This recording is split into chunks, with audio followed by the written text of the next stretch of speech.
Unang pagpapahayag tungkol sa kamatayan at muling pagkabuhay ni Jesus. Mula noon, itinuro ni Jesus sa mga alagad ang mangyayari sa kanya. Sinabi niya, ang anak ng tao ay kailangang magdanas na matinding hirap.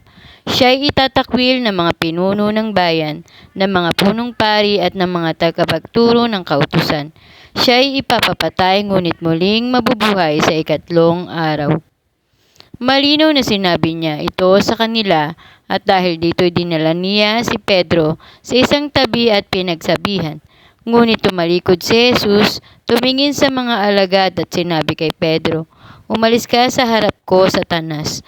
Ang iniisip mo ay hindi galing sa Diyos kundi sa tao."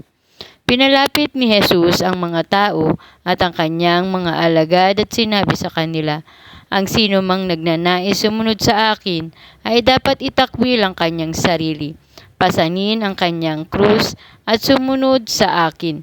Ang sino mang nagnanais na maligtas ng kanyang buhay ay mawawalan nito.